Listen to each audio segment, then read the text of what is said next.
Baghdad شہر، جس کے گلی کوچوں میں ایک خستہ حال مکان تھا اور اس مکان سے چیخنے چلانے کی آوازیں آ رہی تھی۔ ایک خاتون اونچی آواز میں شکوہ کر رہی تھی اور اس کے بچے بھی رو رہے تھے۔ یوں محسوس ہوتا تھا جیسے ان پر کوئی قیامت ٹوٹ پڑی ہو۔ ان بچوں کا باپ، جس کا نام یوسف تھا، سر جھکائے اپنی بیوی کا غصہ برداشت کر رہا تھا۔ یہ صدیوں پرانی بات ہے جب بغداد میں ایک وبائی مرض پھیلا اور کئی لوگ اس کی زد میں آئے۔ یوسف بھی اس بیماری میں مبتلا ہونے کی وجہ سے کمزور، لاچار اور بیکار ہو چکا تھا۔ اس کی بیوی اور بچوں نے کچھ دن تو فاقے برداشت کر لیے، لیکن اب ان کی برداشت اور صبر جواب دے چکے تھے۔ یوسف اب بچوں کو روتا دیکھ کر رسوئی میں گیا کہ ان کے کھانے کو کچھ ڈھونڈ سکے، لیکن اب گھر میں کھانے کو کچھ نہ بچا تھا اور تمام برتن خالی تھے۔ اس کی بیوی کہنے لگی، کسی روزگار کی سوچو، یوں بیکار بیٹھنے سے تو ہمارے بچے مر جائیں گے۔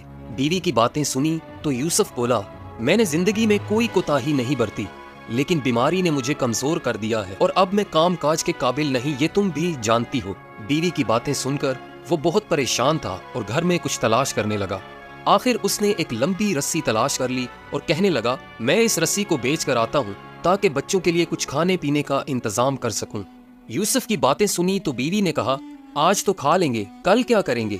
وہ کہنے لگا، کل تک کافی وقت ہے اور کل کا مالک بھی میرا خدا ہے۔ پھر اس نے رسی اٹھائی اور اللہ کے بھروسے گھر سے نکل گیا۔ اس نے کافی دیر تک گلی کوچوں میں صدا لگائی اور آخرکار اسے ایک گاہک مل گیا۔ گاہک نے رسی کو دیکھا اور کہا، میں اس رسی کے بدلے تمہیں 1 دینار دے سکتا ہوں۔ یوسف کہنے لگا، اس کی قیمت 1 دینار سے زیادہ ہے، چند ہی سال پہلے میں نے زیادہ قیمت سے خریدی تھی۔ اب گاہک سمجھ چکا تھا کہ یوسف اپنی کسی ضرورت کے تحت رسی فروخت کرنا چاہتا ہے، اس لیے کہنے لگا، میں نے جو قیمت لگائی ہے وہی مناسب ہے، اگر فروخت کرنا چاہتے ہو تو رسی میرے حوالے کرو اور 1 دینار لے لو، ورنہ جاؤ کوئی دوسرا گاہک تلاش کرو۔ مرتا کیا نہ کرتا، یوسف نے مجبوراً منظور کر لیا اور رسی 1 دینار میں فروخت کر دی۔ وہ رقم لے کر خوشی خوشی گھر کی طرف روانہ ہو گیا تاکہ بیوی بچوں کے لیے کچھ کھانے پینے کا سامان خرید سکے۔ اچانک اس نے رستے میں 2 لوگوں کو دیکھا جو آپس میں لڑ جھگڑ رہے تھے۔ یوسف آگے بڑھا تاکہ دیکھ سکے کہ معاملہ کیا ہے۔ جب وہ قریب پہنچا تو دیکھا کہ ایک نوجوان نے بوڑھے کا گلا پکڑ رکھا ہے اور اسے اپنے ہمراہ لے جانا چاہتا ہے، اور وہ بوڑھا اپنی جان چھڑانے کے لیے ہاتھ پیر مار رہا تھا۔ یوسف نے اس جوان سے کہا، اے جوان، یہ بزرگ تمہارے باپ کی جگہ ہے، اس سے ایسا برا سلوک کیوں کر رہے ہو؟ بوڑھا اس جوان کے ہاتھوں مجبور اور پریشان تھا، کہنے لگا، 1 درم کی خاطر، صرف 1 درم کی خاطر یہ شخص مجھے قاضی کی عدالت میں لے جانا چاہتا ہے تاکہ مجھے قید خانے بھجوا سکے۔ اب تم بتاؤ، کیا اللہ تعالیٰ کو یہ بات پسند ہوگی کہ میں اس شہر میں کئی سالوں سے عزت کی زندگی بسر کر رہا ہوں، لیکن ایک معمولی سی رقم کے لیے قید خانے چلا جاؤں؟ یوسف نے اس بزرگ کی باتیں سنی تو سوچنے لگا، کیا ایسا بھی ہو سکتا ہے کہ کوئی شخص مجھ سے بھی زیادہ ضرورت مند ہو؟ اگر یہ بوڑھا قید خانے چلا گیا تو اس کی بیوی اور بچوں کا خرچ کون دے گا؟ یہ سوچتے ہی اس نے اپنی جیب سے 1 دینار نکالا اور جوان کو دیتے ہوئے کہا، یہ لو جوان، یہ رہا 1 دینار، اور اس بوڑھے کو چھوڑ دو تاکہ یہ اپنے گھر والوں سے مل سکے۔ جب نوجوان وہاں سے رخصت ہوا تو بزرگ بھی سنبھل گیا اور یوسف کو ہاتھ اٹھا کر دعائیں دینے لگا، تمہیں اللہ اس کا 100 گنا اجر دے۔ بزرگ کی دعائیں سنتے سنتے یوسف بھی وہاں سے گھر کی طرف چلنے لگا۔ چلتے چلتے یوسف اب یہ سوچنے لگا کہ مجبوراً مجھے خالی ہاتھ گھر لوٹنا ہوگا، لیکن وہ دل ہی دل میں مطمئن بھی تھا کہ اس نے غربت کے باوجود ایک نیکی کا کام کیا ہے۔ یہی سوچتے سوچتے یوسف گھر پہنچ چکا تھا۔ جب بیوی نے دیکھا کہ وہ خاموش اور سر جھکائے کھڑا ہے تو سمجھ گئی کہ یہ ہمارے کھانے پینے کے لیے کچھ نہیں کر سکا، بلکہ وہ رسی جو گھر سے لے کر گیا تھا اس سے بھی ہاتھ دھو بیٹھا ہے۔ وہ پوچھنے لگی، کیا ہوا؟ تم خالی ہاتھ کیوں ہو اور رسی کا کیا ہوا؟ یوسف نے تمام ماجرا بیوی سے بیان کیا تو وہ کہنے لگی، واقعی تم نے عمدہ کام کیا ہے اور ایک بوڑھے کو قید خانے سے نجات دلائی ہے، لیکن تمہیں معلوم ہونا چاہیے کہ جو چراغ گھر کی روشنی کے لیے ہوتا ہے اسے مسجد میں لے جانا جائز نہیں۔ اب اپنے بچوں کو کس طرح بہلاؤ گے، کہاں سے کھلاؤ گے، اور اس شہر سے کون یہاں آئے گا تاکہ ہمارے بچوں کا پیٹ بھرے؟ وہ کہنے لگا، تم درست کہتی ہو، میں تمہاری باتیں تسلیم کرتا ہوں، لیکن وہ بوڑھا ہم سے زیادہ مصیبت کا مارا تھا، اب جو ہونا تھا وہ تو ہو چکا، تمہارے رونے دھونے سے ہمارا 1 دینار واپس نہیں آ سکتا، اس لیے ان باتوں کو چھوڑو اور آئندہ کے لیے سوچو کہ اب کیا کریں، شاید کوئی دوسرا راستہ نکل آئے۔ وہ جانتا تھا کہ اس کی بیوی کی باتیں کڑوی ضرور ہیں لیکن درست ہیں، اس لیے سوچنے لگا کہ کیا کرے اور کیا نہ کرے۔ اچانک اس کے دل میں کوئی خیال آیا